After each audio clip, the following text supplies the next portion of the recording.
Boa tarde a todos. Um grande prazer tê-los todos jornalistas, os diversos veículos aqui presentes.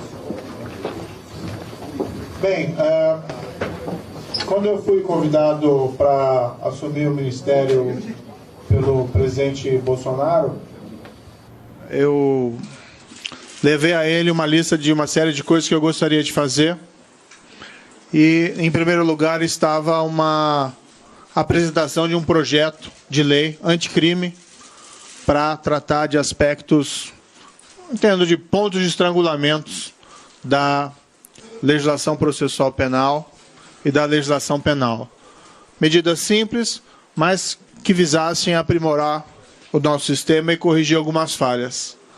Para minha, não surpresa, mas para minha satisfação, o senhor presidente Bolsonaro concordou inteiramente com essa proposição. Também o desejo dele de diminuir a impunidade desses crimes violentos ou crimes praticados por organizações criminosas ou crimes de corrupção. Desde o início definido esse convite, eu e minha equipe nós nos reunimos, conversamos sobre esse projeto, passamos a elaborá-lo ainda durante a transição, finalizamos esse último mês, conversamos com muita gente de fora da equipe, né, que contribuiu para o aprimoramento desse projeto, e sem vazamento, diga-se, né, foi então finalizado esse trabalho, e agora nós estamos apresentando. Qual que é a ideia? A ideia é apresentar esse projeto em um prazo relativamente breve ao Congresso Nacional, à Câmara dos Deputados. Vamos esperar, evidentemente, o restabelecimento da saúde do senhor presidente, que, no final de contas, é um projeto dele, é um projeto do governo federal, não apenas um projeto do Ministério da Justiça. Tá? Corrupção, crime organizado e crime violento. Por que tratar disso no mesmo pacote? Porque as três coisas estão relacionadas, esses três problemas. Crime organizado, o poderio dessas organizações são crescentes. Nós temos o exemplo recente do estado do Ceará, em que, graças a Deus e aos esforços conjuntos do governo federal e do governo estadual, não temos incidentes há alguns dias. A crise foi debelada. Mas isso revela a extensão do poder dessas entidades. É necessário jogar mais duro com essas entidades. Tá? Por outro lado, o crime organizado utiliza a corrupção para ganhar impunidade.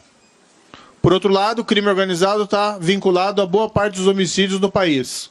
Um grande percentual dos homicídios está vinculado a disputas de tráfico de drogas e a dívidas de drogas. Usuários que não conseguem pagar a sua dependência acabam sendo cobrados dessa forma trágica por essas organizações criminosas.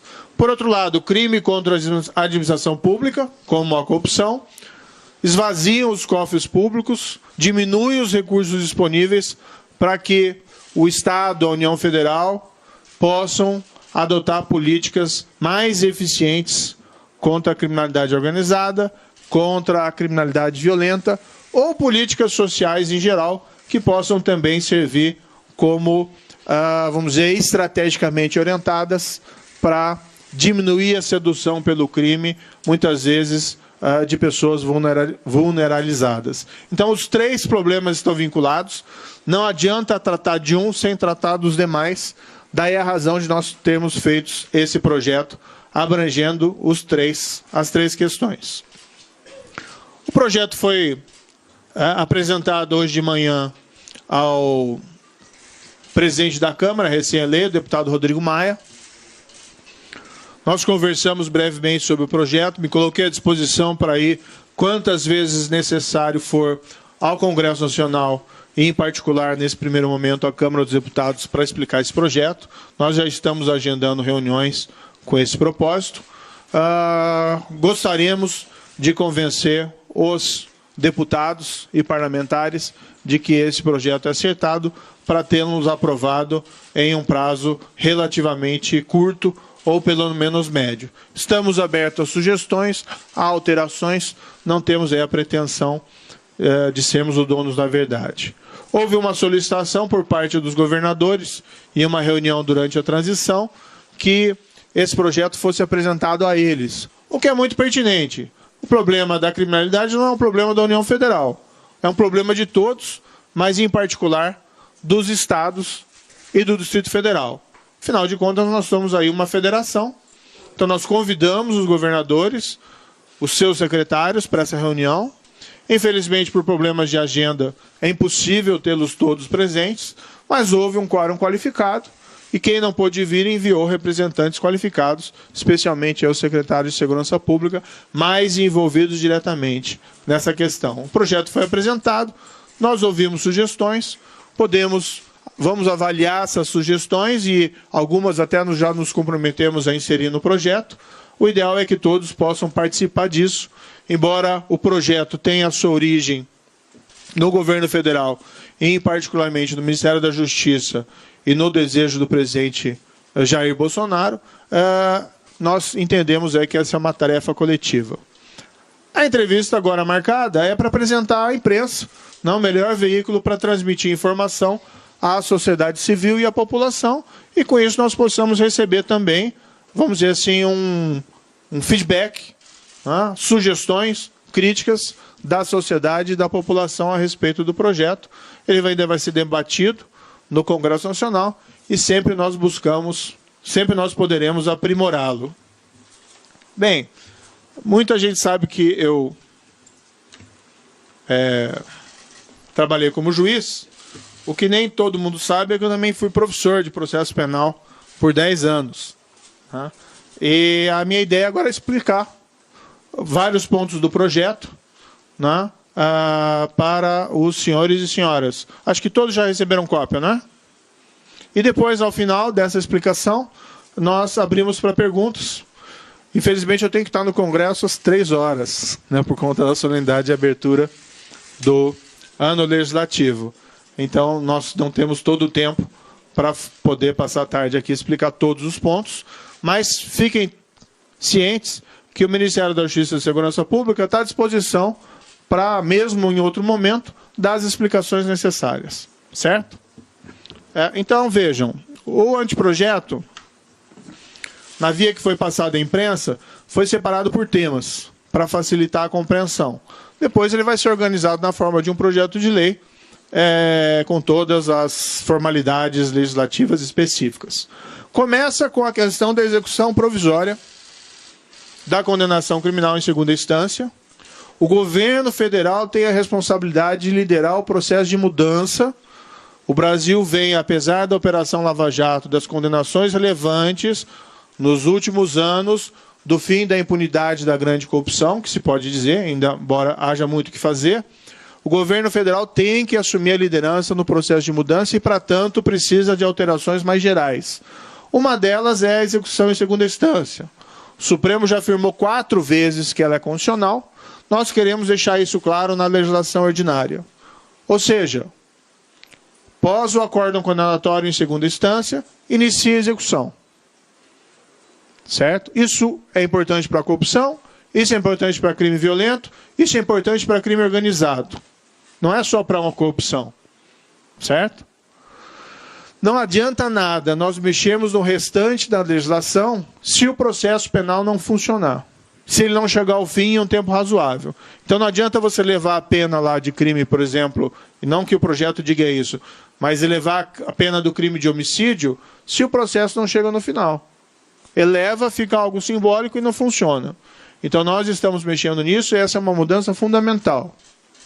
Paralelamente, nós estamos colocando na previsão legislativa que, excepcionalmente, após uma condenação em segunda instância, caso verifique o próprio tribunal ou a Corte Superior responsável por eventual recurso extraordinário ou especial a ser interposto, que, excepcionalmente, ele pode suspender a execução.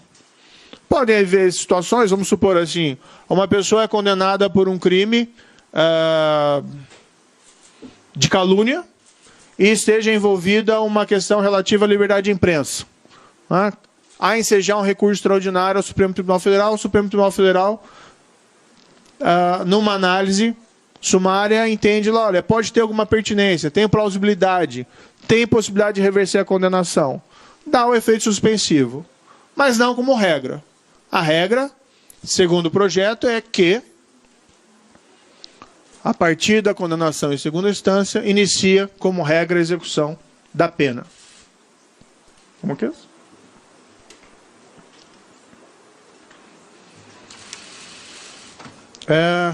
Adiante. Tem vários dispositivos nesse projeto que basicamente tratam disso, né? A permitir ajustar toda a legislação a respeito dessa alteração. Por que não uma emenda constitucional? Não teria nenhum problema apresentar uma proposta de emenda constitucional. Mas nós estamos respeitando o entendimento atual do Supremo Tribunal Federal. Por 4 vezes o Supremo Tribunal Federal disse que é constitucional. Nós apenas vamos deixar claro, qual é a posição do atual governo federal sobre a questão.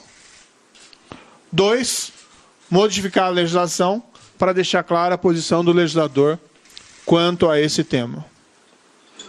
Na minha opinião, não tem necessidade, segundo a interpretação da maioria do Supremo, de alterar a Constituição. Pode-se fazer isso mediante uma alteração da legislação ordinária. Já foi anunciado, inclusive, também, isso publicamente, que o governo federal vai alterar sua posição no parecer apresentado nas ações diretas de constitucionalidade, ainda pendentes do Supremo, vai alterar o seu parecer no sentido de que é constitucional a execução em segunda instância. E aquilo que eu disse mais uma vez, é dever do governo federal liderar a mudança. Não é responsabilidade primária das Cortes de Justiça. O governo federal tem que mostrar sua posição. Uma outra mudança importante. Execução imediata das condenações proferidas pelo Tribunal do Júri. O Tribunal do Júri tem competência sobre crimes dolosos contra a vida. Leia-se basicamente homicídios dolosos. Crime de extrema gravidade e de preocupação crescente pela quantidade desses crimes no Brasil. O recorde em 2016 de mais de 60 mil homicídios no ano no Brasil. Um crime de homicídio é grave por si só, 60 mil então, é um descalabro. A medida visa aumentar a efetividade do Tribunal do Júri competente para esses crimes. O Supremo Tribunal Federal, a primeira turma do Supremo Tribunal Federal, tem 2 precedentes dizendo que para o Tribunal do Júri, em decorrência do princípio da soberania dos vereditos, se pode executar de imediato. Nós estamos nos baseando nesses precedentes e sugerindo a modificação da legislação ordinária para tanto. Tribunal do Júri, toda aquela solenidade, é um tribunal em que lembra aqueles filmes de tribunais, inclusive, que nós assistimos na televisão. É um julgamento muito mais solene e formal do que o julgamento por juiz monocrático. Nós confiamos a um corpo de jurados escolhidos dentre pessoas comuns da sociedade para proferir aquele veredito. O júri profere o veredito, eventualmente de um homicídio doloso qualificado, eventualmente de um homicídio doloso praticado com requinte e crueldade, e nós negamos efetividade a essa decisão. Eventualmente o criminoso sai pela porta da frente. Eventualmente ele pega um ônibus para ir embora para a casa dele e ainda divide as poltronas com os jurados, ou com testemunhas, ou com parentes da vítima. É possível sim mudar, é possível, na linha dos precedentes da primeira turma do Supremo Tribunal Federal, dar mais efetividade aos vereditos do Tribunal do Júri. Concomitantemente, nós também estamos retirando efeito suspensivo do recurso contra a decisão de pronúncia. A decisão de pronúncia é aquela decisão que o juiz profissional remete o caso ao Tribunal do Júri. Isso tem sido um fator de delongamento do fim desses processos. Às vezes leva anos para julgar o recurso contra a pronúncia. Nós também estamos retirando efeito suspensivo. Da mesma forma, em relação à segunda instância, nós estamos estabelecendo ali que, excepcionalmente, havendo uma situação, uma questão substancial, vislumbrando o Tribunal de Apelação a plausibilidade no recurso, ele pode conferir, como exceção, o efeito suspensivo.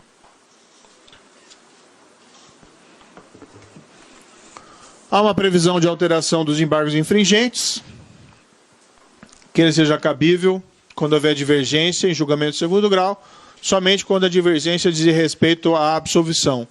O que nós assistimos com muita frequência é divergências de dosimetria de pena.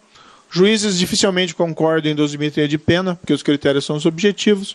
Então a ideia é limitar isso à divergência em relação à absolvição. Mudanças relacionadas à legítima defesa. O que nós estamos aqui colocando é que a legítima defesa já está no Código Penal. Tá? A legislação estabelece que se alguém age em legítima defesa não responde pelo crime, é uma excludente de licitude, como a gente chama no jargão técnico. A lei prevê que a pessoa, no entanto, responde pelo excesso doloso ou culposo. Se excedeu no exercício da legítima defesa. O que nós colocamos é algo que os juízes já fazem na prática.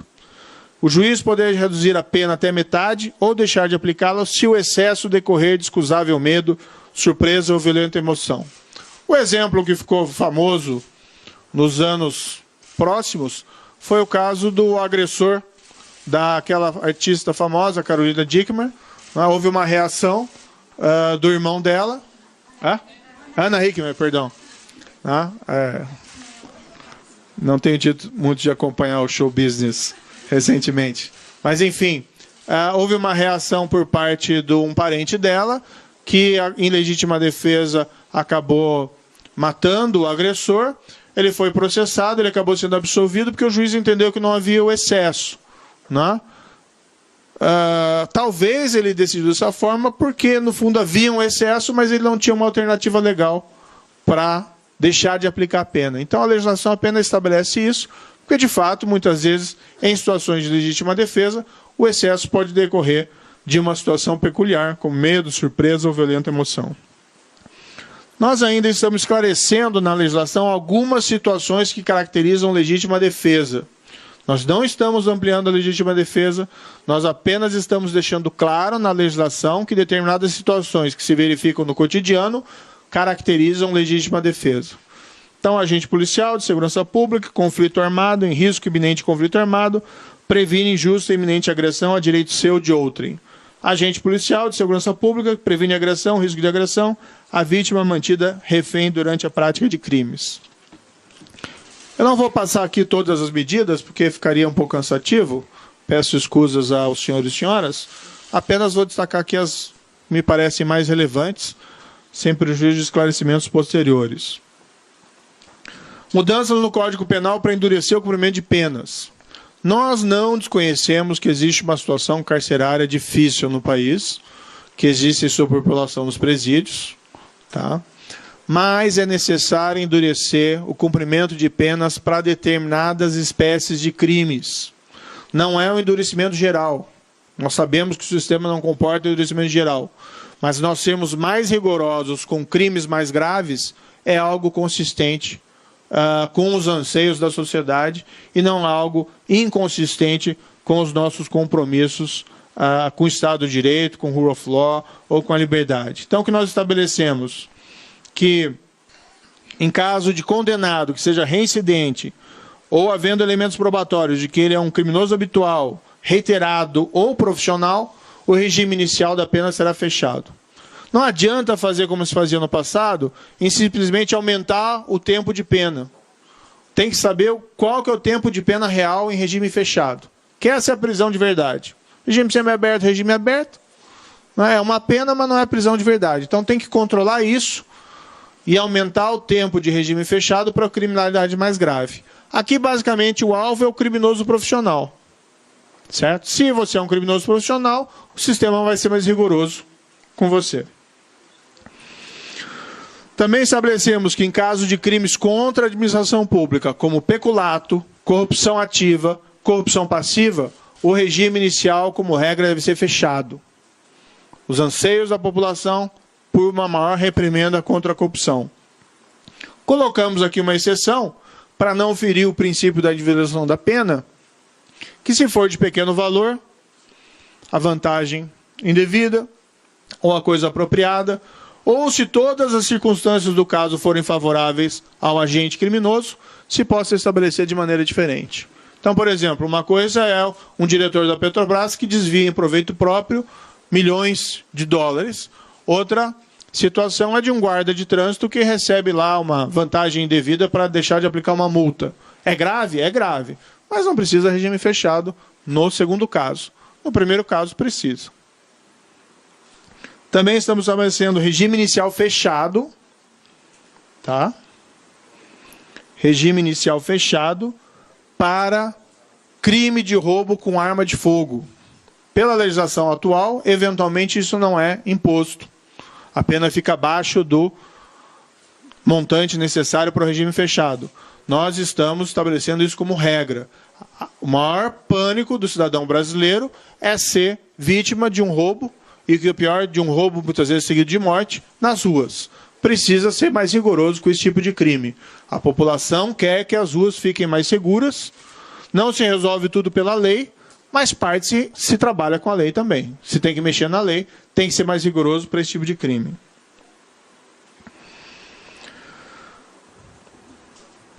Outra situação específica. Esses tempos, um brasileiro foi condenado na Espanha porque havia assassinado uma família de brasileiros e esquartejado toda a família. Condenação na Espanha, prisão perpétua. Espanha é um Estado democrático de direito. É um país com uma legislação avançada que protege não só os direitos das pessoas, mas como as liberdades. Não é um governo autoritário. Aqui no Brasil, as pessoas muitas vezes se sentem satisfeitas, com razão, porque homicidas qualificados ou pessoas responsáveis por crimes atrozes ficam menos de 10 anos na prisão. Tem que endurecer em relação a esse tipo de criminalidade. O que nós estamos estabelecendo é que, em caso de crime hediondo, com resultado morte, só há progressão da pena com 3/5 de cumprimento dela. Tá? Como eu disse, não adianta jogar a pena de 30 para 50 anos quando o percentual de pena de regime fechado é pequeno. Tem que aumentar o percentual necessário em regime fechado. Isso não é autoritarismo, isso não é fascismo, isso é rule of law. Temos que ser mais rigorosos com a criminalidade grave. É inaceitável que pessoas que cometem crimes hediondos com resultado morte apenas cumpram uma parte ínfima de suas penas e logo retornem ao convívio social como se nada tivesse acontecido.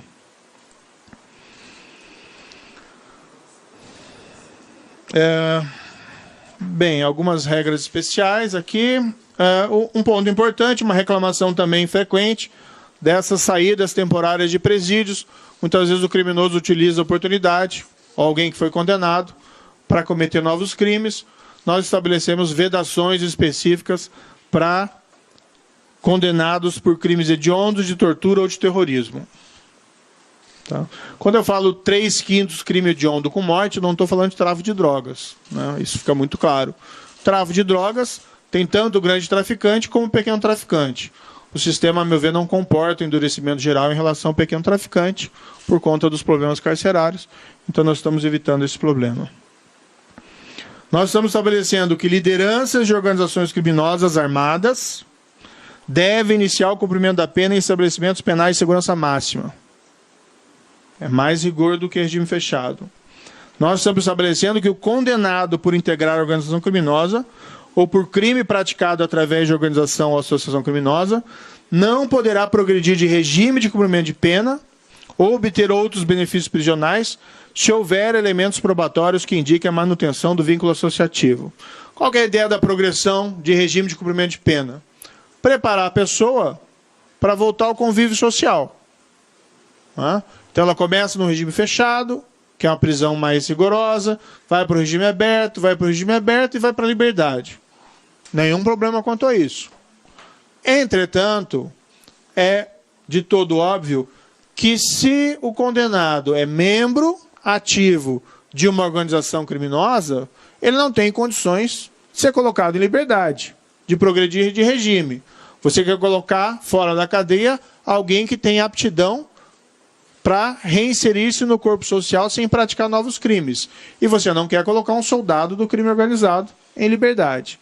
Então se estabelece isso, e na nossa avaliação isso transmite um recado importante para membros de organizações criminosas de que a escolha em permanecer membro tem o seu ônus, que é a impossibilidade da progressão de regime.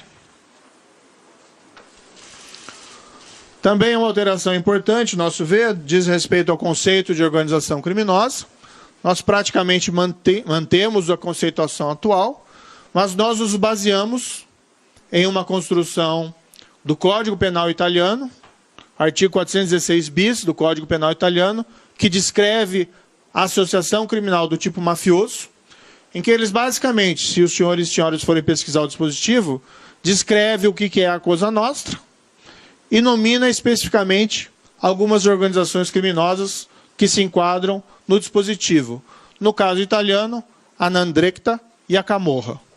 E a Cosa Nostra eles têm por implícito pela descrição no tipo penal.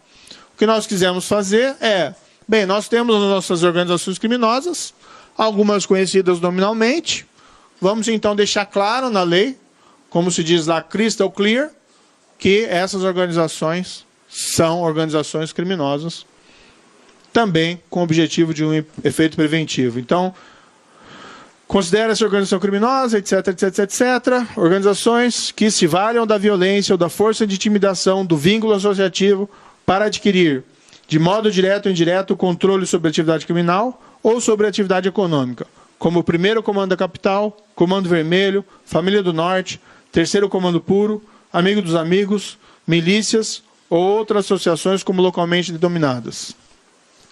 O final significa que o rol não é exaustivo, tá? Não é possível nominar todas, nós nominamos algumas mais conhecidas e de maior alcance nacional, como o PCC e o Comando Vermelho.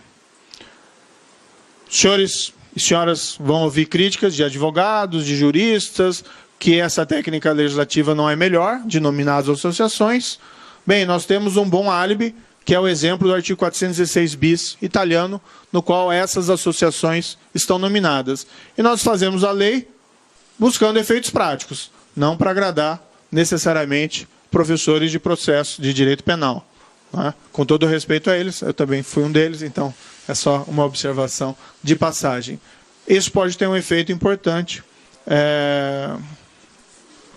se aprovado, que manda um recado claro que essas organizações estão fora da lei, juntamente com as outras medidas que impõem regime em penitenciária de segurança máxima para lideranças e, igualmente, que proíbe progressão para aqueles vinculados a essas organizações. Uma proposta de alteração do Estatuto de Desarmamento. Aqui é a única proposta de incremento de pena do projeto, tá? Que é uma reclamação das autoridades policiais, é preciso tirar pessoas armadas da rua. Tá? Há uma reclamação de que a polícia prende e elas logo são colocadas em liberdade. Em parte porque as penas realmente do Estatuto de Desarmamento são modestas para esse tipo de crime. Então nós estamos prevendo que se a pessoa possuir registros criminais, condenação transitada e julgada ou por segunda instância, se ela estiver com uma arma, ilegalmente, a pena é maior. Tá? A pena é aumentada na metade. O objetivo é tirar pessoas armadas indevidamente da rua.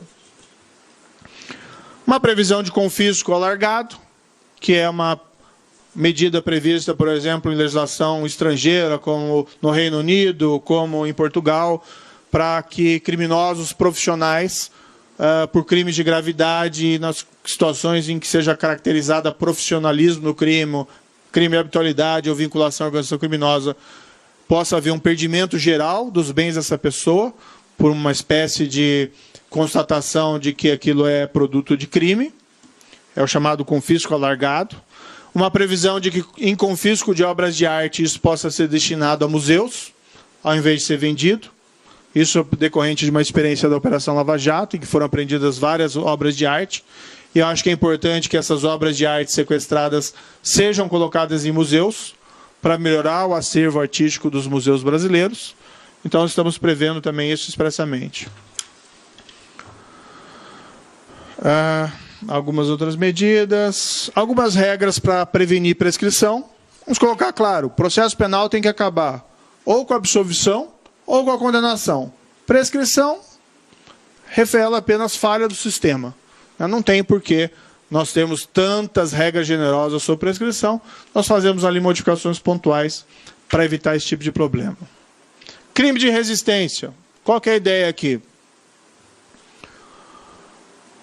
Nós ouvimos muito que muitas vezes a autoridade policial faz uma diligência em um local dominado por organização criminosa e numa infeliz troca de tiroteio acaba havendo uma vítima, um terceiro inocente ou eventualmente um policial. Claro que tem que se evitar esses confrontos armados ao máximo, porque é um risco de dano colateral grande ao policial, ao terceiro e, de certa maneira, ao próprio criminoso.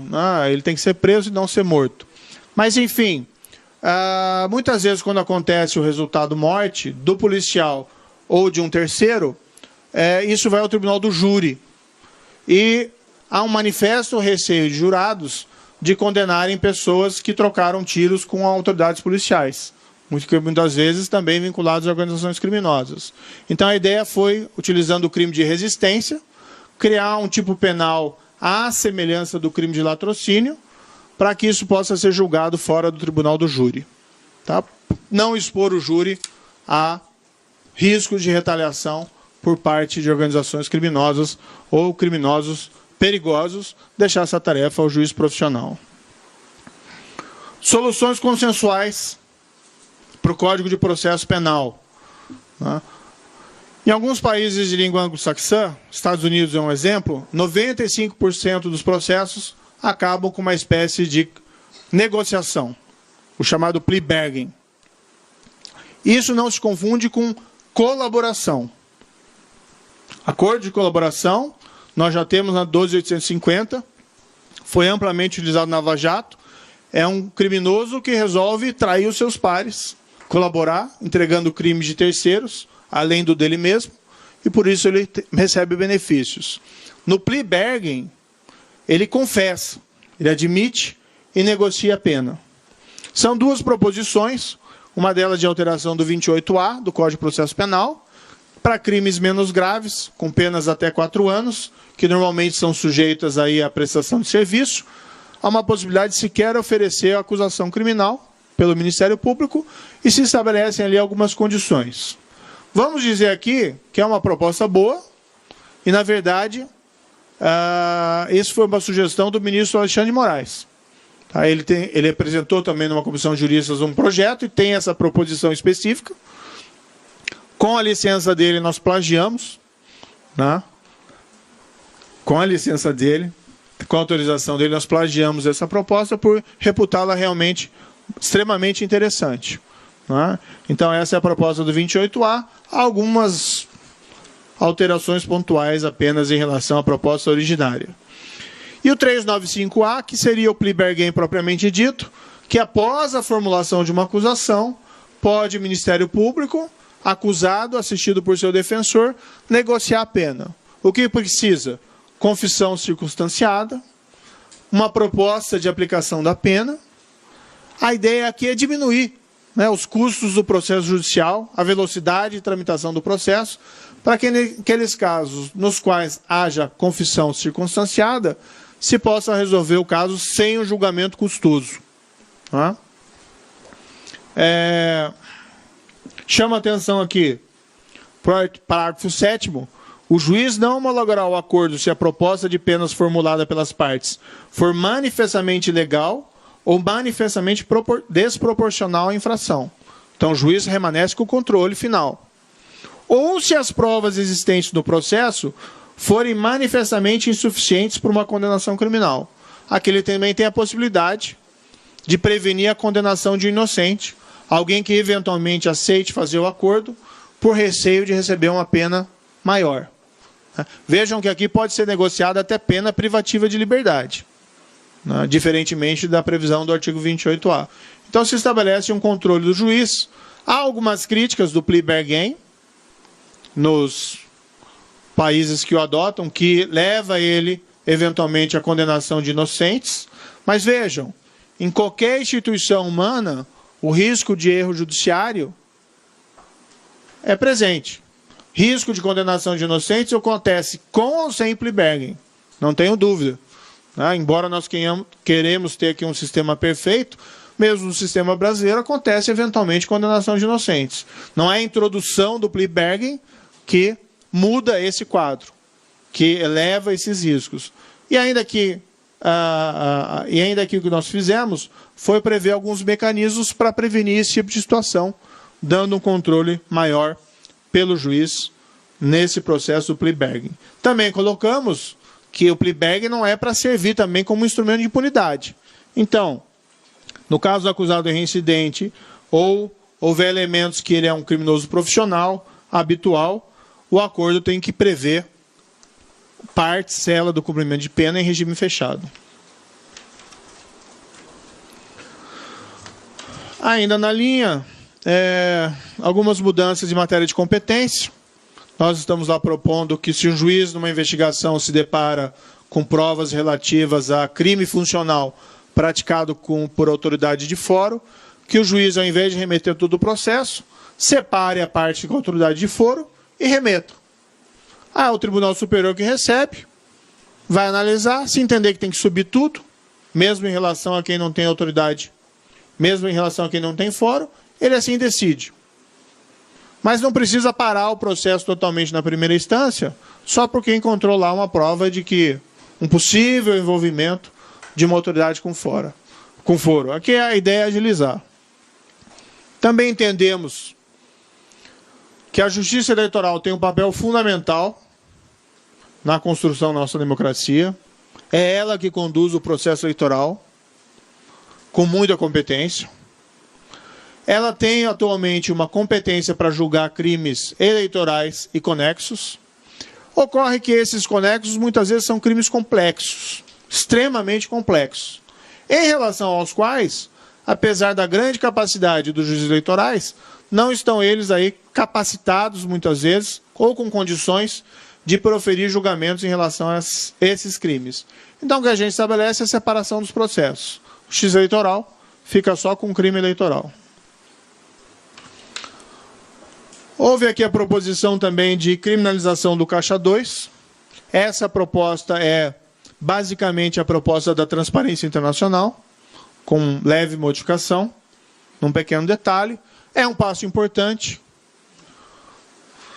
O governo federal precisa apresentar isso ao Congresso, vai ser discutido dentro do Congresso. Acho que é uma medida importante para avançar e eliminar, vamos dizer assim, esse fator de trapaça dentro do processo eleitoral. É uma tipificação mais adequada a esse tipo de conduta.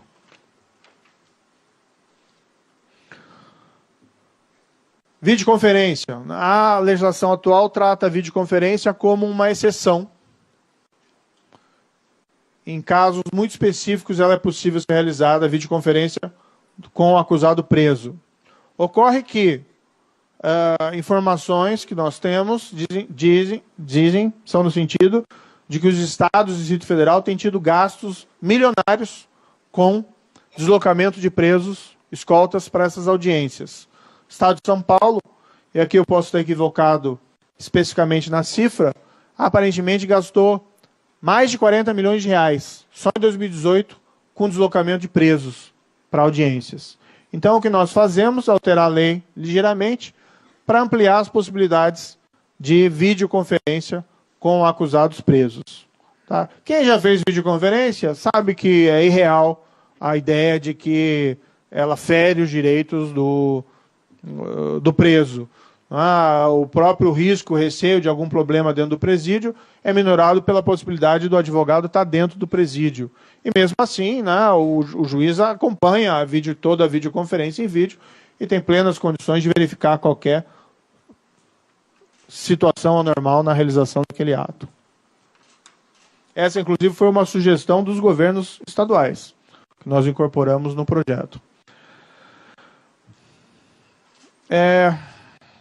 Uma proposta de alteração importante, dificultar a soltura de criminosos habituais. A população muitas vezes não entende, porque uma pessoa é presa, pessoa suspeita de ter praticado crimes graves, a pessoa tem indicativos de ser uma pessoa até perigosa para a sociedade, e ela é colocada imediatamente em liberdade. Nós estamos fazendo uma proposição de alteração do artigo 310, para que, se o juiz, após uma prisão em flagrante, numa audiência de custódia, ele tiver elementos que apontem que o agente é reincidente ou que ele integra a organização criminosa, o juiz deve denegar a liberdade provisória. É importante retirar pessoas suspeitas da prática de crimes graves, né?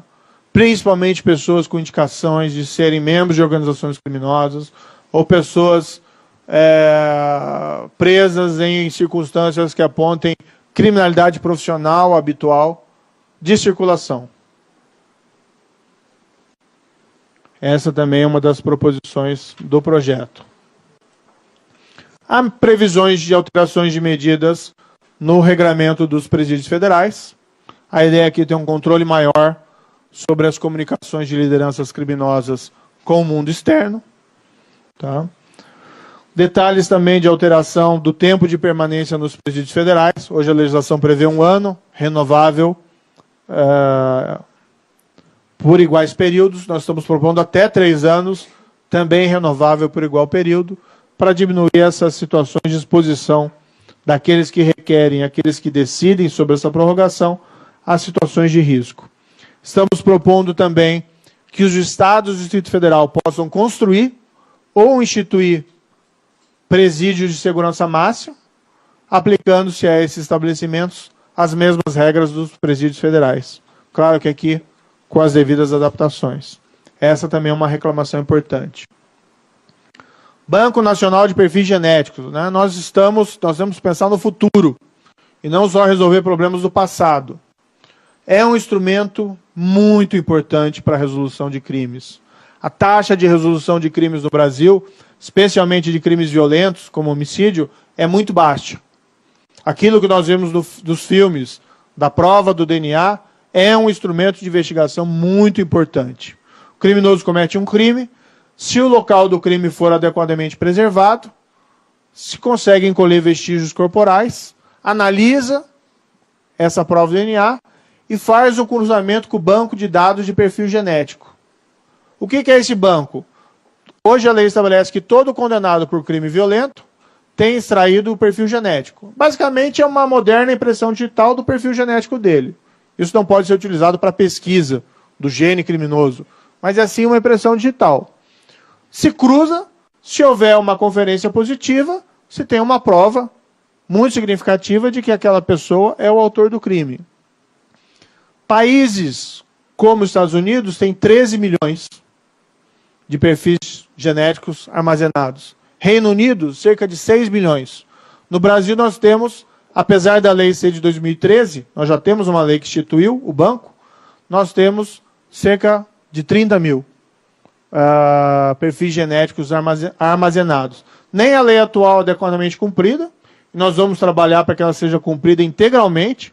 Uma das promessas do Ministério é que nós cheguemos em 2022 integralmente cadastrados perfis genéticos dos presos condenados aos quais a lei se refere, mas nós queremos também ampliar. Todo condenado por crime doloso tem o perfil genético extraído.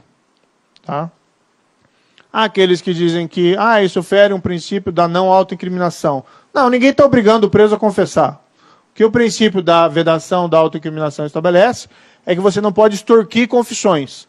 E não que você não pode colher o fio de cabelo ou passar um cotonete na boca do condenado, porque foi condenado, para integrar o perfil genético dele, o Banco Nacional de Perfis Genéticos. A ilustrar, os países que deram origem ao princípio da não autoincriminação, que é os Estados Unidos e o Reino Unido, tem lá, respectivamente, 13 e 6 milhões de perfis genéticos extraídos e inseridos nesses bancos. Também aqui relevante nessa linha, também de incrementar, né, instrumentos de investigação, a criação de um Banco Nacional de Perfis Balísticos, que é o DNA da arma de fogo utilizada, e o Banco Nacional Multibiométrico de Impressões Digitais. Até hoje nós não temos um Banco Nacional de Impressões Digitais, o que revela uma certa, vamos dizer assim, explica muitas vezes a baixa resolução de crimes violentos ou crimes em geral pela nossa Polícia Judiciária. É preciso habilitar a Polícia Judiciária a utilizar instrumentos modernos para a descoberta desses crimes. O banco de perfil balístico, como eu disse, é o DNA da arma, e, por outro lado, o Banco Nacional Multibiométrico é olhar para o futuro. Inclusive, ali, previsão de extração, de utilização de registros como impressões digitais, dados biométricos, íris, face e voz, e ali existe uma seta de condicionamentos para a formação desse banco. Na mesma linha de aumentar mecanismos hábeis para a investigação, nós temos uma regulação mais apropriada no Brasil daquilo que é chamado de operações encobertas. Nos Estados Unidos, por exemplo, se utiliza com muita frequência um policial que vai à rua comprar droga, comprar arma, participar de uma operação de lavagem, seja em relação a pequenas transações, seja em relação a grandes transações. É colocar um policial em contato com a atividade criminal para que ele atue para descobrir esses crimes de uma maneira eficiente. A legislação do Brasil, embora preveja lá a infiltração de agentes, ela é um pouco dúbia em relação a algumas situações. O que nós estamos colocando na lei é de uma maneira clara que se um policial compra droga ou compra material de insumo para droga, isso não exclui o crime daquele que vendeu ou entregou. Da mesma maneira de armas. E da mesma maneira do policial que participa de uma operação de lavagem. Não exclui o crime. Vocês, senhores e senhoras, vão ouvir, às vezes, algumas afirmações que isso viola uma súmula antiga do Supremo Tribunal Federal, que fala de flagrante preparado e flagrante esperado.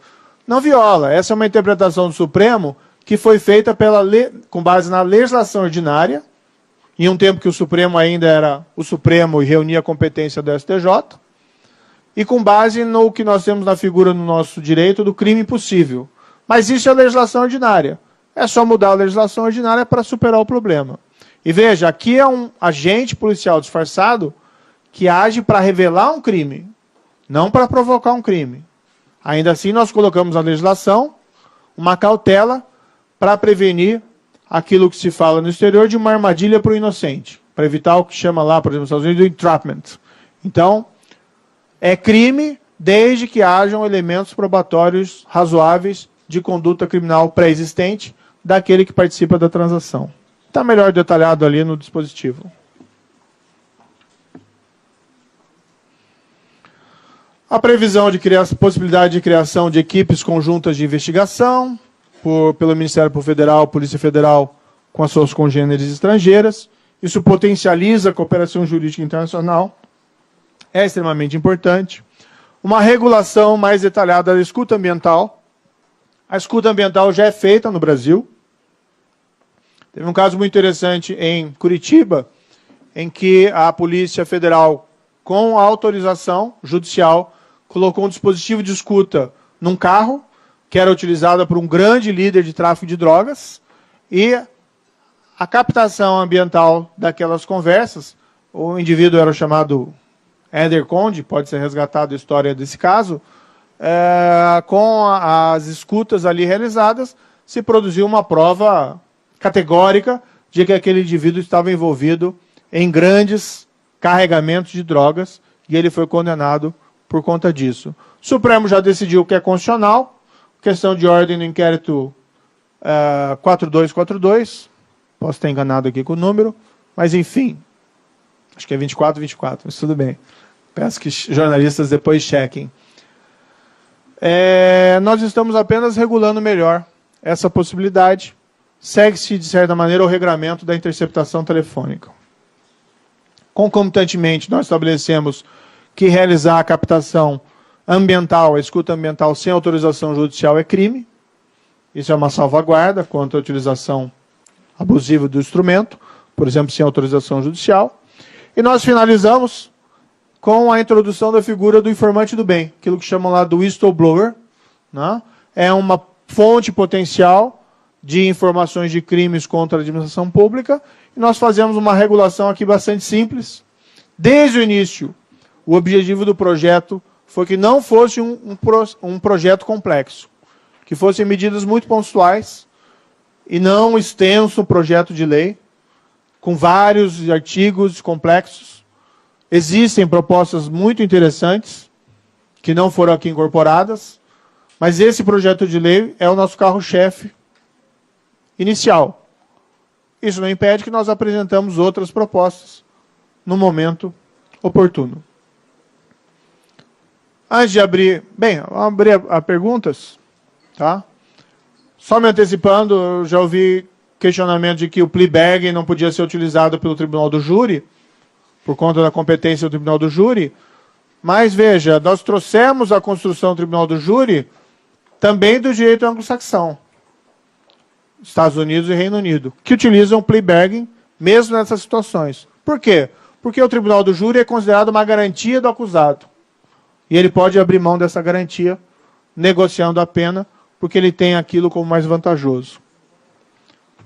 Então, acho que abrimos para perguntas. Peço escusas se me estendi demais.